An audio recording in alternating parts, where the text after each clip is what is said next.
Nice!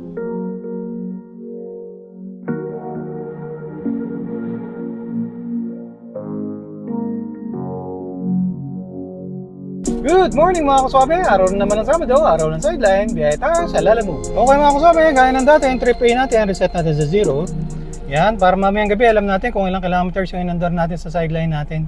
Pagkatapos nakapagpa-full tank na tayo, full tank tayo ngayong umaga, mamayang gabi, pagkatapos ng sideline, papa-full tank ulit tayo. Kung magkano yung pakarga natin sa gabi, yun yung actual na gastos natin sa diesel para sa sideline natin ngayong araw na to. Okay mga kaswabe, araw naman ng Sabado, sideline na ulit tayo. Ang biyahe natin ngayong araw na to, Lalamove mga kaswabe. Ang classification natin sa Lalamove, 300 kg MPV. Pinapasokan rin tayo ng 200 kg na sedan ng mga bookings. Walang mission o incentives kay Lalamove ngayong araw na to. Pero ang maganda mga kaswabe, dahil nga December, kadalasan maraming high demand surcharge yung mga bookings natin. So sana makarami tayo. Tapos pwede rin mag-triple booking ng mga regular na mga bookings, mga kaswabe, so goods yun.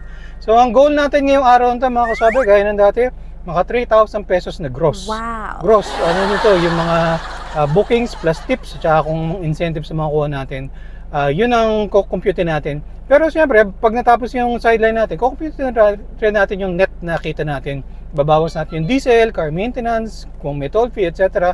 Para alam natin kung magkano yung malinis na kita natin. So yun mga kaswabe, tingnan natin kung saan tayo dadalhin ni Lalamove ngayong araw na to. At sana naman makuha natin, maabot natin yung goal natin na 3,000 pesos na gross. Dito ka mamaya mga kaswabe, sideline muna tayo ngayong Sabado. Time check nga pala mga kaswabe, 8:29 ng umaga. Kalimutan ko, 8:29 mga kaswabe. Okay mga kaswabe, time check 9:03, may na-swipe tayo mga kaswabe. Ano lang, 2.5 kilometers lang mula dito, 10 minutes lang. Tapos pagdadala natin sa may sa may Pasig, sa may Felix Avenue banda. Nakausap ko na yung yung sender, mga gamit raw sa sa construction, sa hardware. So mga pintura raw ata, mga ganun. Pick upin muna natin mga kaswabe, 200 kg lang yung booking nila.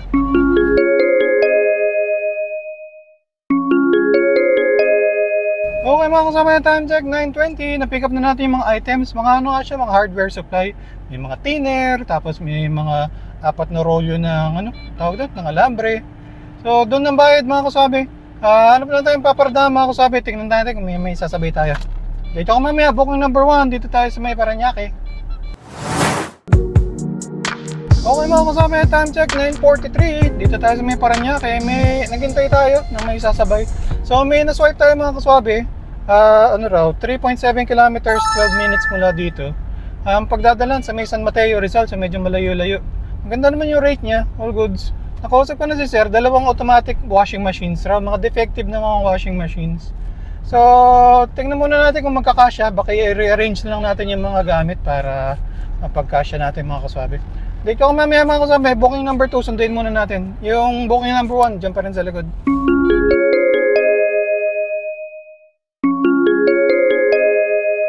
Okay mga kasama, time check 10:15, na-pick up na natin yung 2 washing machines.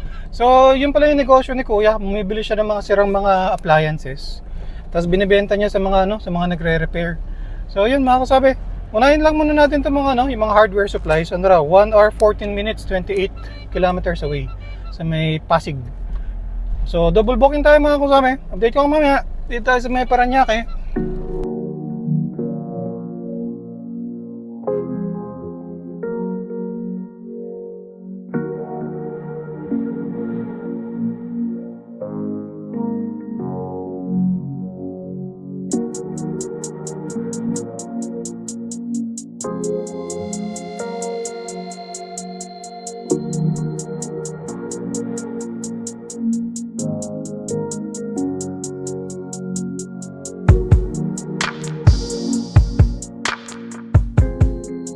Okay mga kasama, time check 11:34. Na-drop off na natin yung mga yung mga hardware supplies, all goods. Binayaran na rin tayo cash, sakto.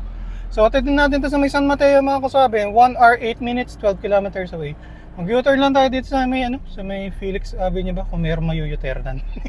Dito ka mamaya mga kasama, atidin natin yung booking number 2. Okay mga kasama, time check 11:43. May na-swipe tayo mga kasama, ano lang raw, 2.3 kilometers dito, Cainta. Tapos ang pagdadalan sa may Marikina, so long the way lang. So punta muna natin mga kasama, 15 minutes away lang raw, mag-U-turn lang tayo doon banda. Dito ako mamaya, booking number 3 natin. Double booking ulit tayo.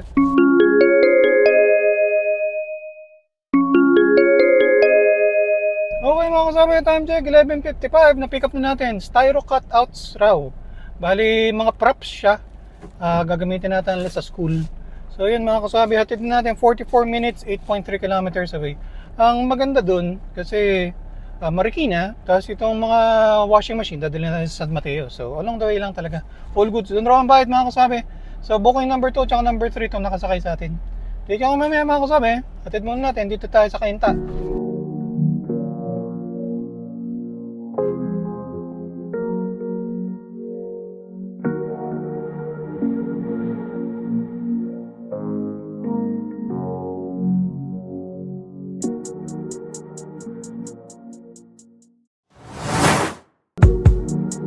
Okay mga kasama, time check 1:35. Na-drop off na natin yung mga washing machines, all goods.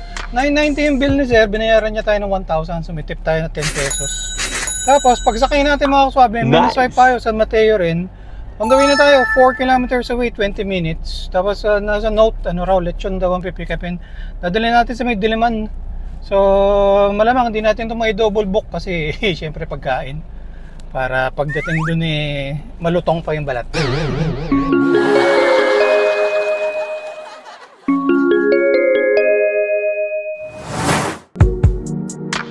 Okay mga kasabi, hindi pa tayo nakakalayo dun sa pinag-pick-upan natin ng lechon. May naswipe tayo mga kasabi, lang raw, 500 meters away dito, San Mateo. Tapos dadalhin sa may Mandaluyong. Tapos nandun sa note niya na no rush naman yung delivery. Kasi polling rin yung booking niya. So nakausap ko na si Ma'am Manikin daw ang sasakay. So ilagay natin yung dito sa gitna. Pick-upin muna natin saglit mga kaswabe. Tapos saka tayo saka natin natin itong lechon. Dito ako mamaya, booking number 5 natin yan for the day. Dito tayo San Mateo, Rizal.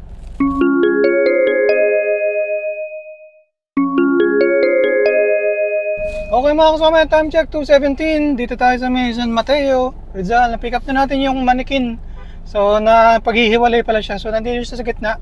Tapos yung lechon nandun sa may likuran. Hatid lang muna natin yung lechon mga kaswabe. Tapos saka natin itong Manikin sa may Mandaluyong banda.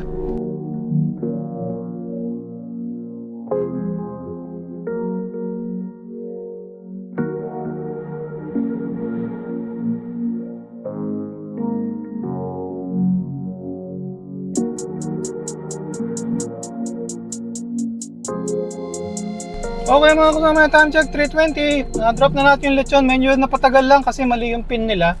Siguro mga 800 meters rin yung layo. Kasi inantay ko muna ang bayaran ako sa GCash bago ko pinababa yung lechon. Pero all goods. Tapos, so nandito pa rin yung Manikin, yung dadalhin natin sa may Ortigas, sa may Ortigas Center. May na-swipe tayo mga kasabi, 2.2 kilometers, 26 minutes away. Nice. Cristong Hari, banda, Quezon City. Tapos sa pagdadalan, doon rin sa may Ortigas Center, banda.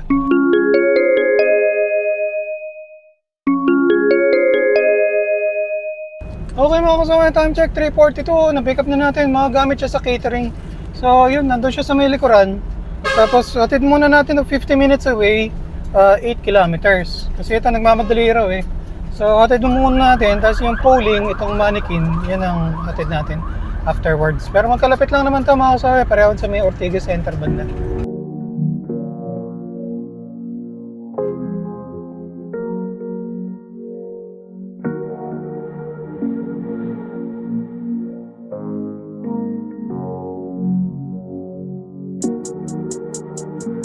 Okay mga kasama, time check 5:03. Dito tayo sa may delivery area, dito sa condo nila.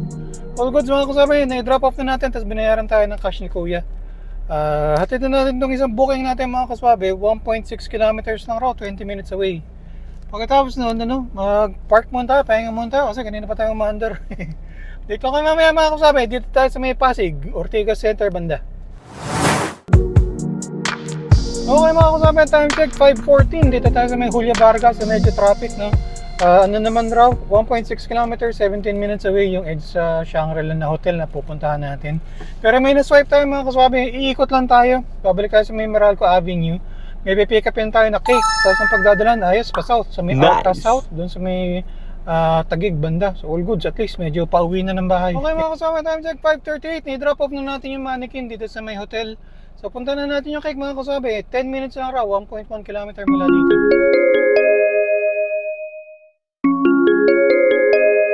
Okay mga kasabi, time check 6:10. Na-pick up na natin yung cake dito siya sa harapan. So atid na natin ito mga kasabi, 11 kilometers away, ano raw, isang oras. Yun mga kasabi, atid muna natin to para maganda ang biyahe natin. Laki yung rate niya. Dito kami mamaya mga kasabi. Dito tayo sa may Pasig banda. Okay mga kasabi, habang tayo nagda-drive dito sa may C5 papunta doon sa may Taguig, update ko muna kayo sa ating segment.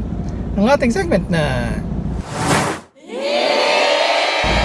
ano, ang pasalubong ni Kaswabe. Okay mga kasabi, may nadaanan tayo, nagpahinga tayo ng konti nagmerienda tayo. So, ang pasalubong natin ngayong araw na to ay yan, siopaw sa Kowloon House. Sarap yan mga kasabi, kumain ako ng isa kaya okay, sarap yan. Yan ang pasalubong natin ngayon mga kasabi, siopaw.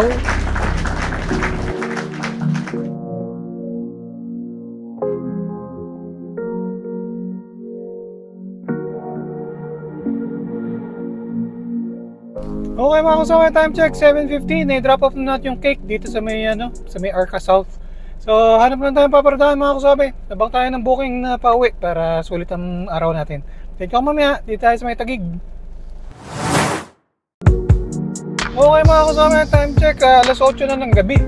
Mula doon sa pagkaka-drop off natin doon sa nung cake, nagapang tayo pabalik dito sa may papuntang BGC.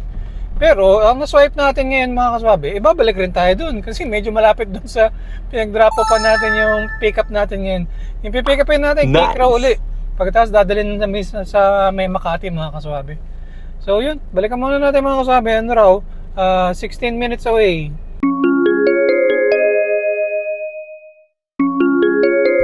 Okay mga kaswabe, time check, 9:12 ng gabi, i-deliver na natin yung cake, all goods, binayaran tayo ni ma'am, sakto. Yan mga kasama, tingnan natin kung may makukuha tayong booking pa uwi. Pero kung wala, uwi na tayo, medyo gabi na rin. Okay mga kasama, naka 132 kilometers na ang araw to. Medyo malayo yung pinuntahan natin. Tapos nakapagpa-full tank na tayo. So full tank tayo ng umaga, tapos ngayong gabi, full tank uli. Yung pinakarga natin na diesel ngayong gabi, yun yung actual na gastos natin sa diesel para sa sideline natin ngayong araw na to. Okay mga kasama, time check 9:47 ng gabi So ginabi na naman tayo ng gusto. Okay mga kasama, tuloy-tuloy yung bookings natin mga kasama. 13 hours tayo sa kalsada. So nag-lunch ako habang nasa traffic Tapos pinapatay na lang natin yung makina kapag nagpe-pick up tayo tsaka nag-drop off ng mga items para makapahinga rin yung makina natin.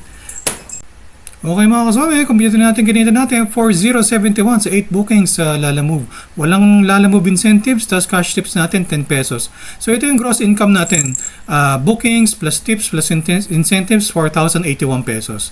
Expenses naman natin, diesel 759, budget for car maintenance 300, toll fee natin 35 pesos. So pag binawasan natin yung expenses, ito na yung net income natin. So 13 hours na sideline mga kasama, 2,987 ang take home natin. Alright! Nice! Okay mga kasama, update sa ating incentive savings. Wala, mahina. 10 pesos lang. Yun lang ang cash tips natin for today mga kasama.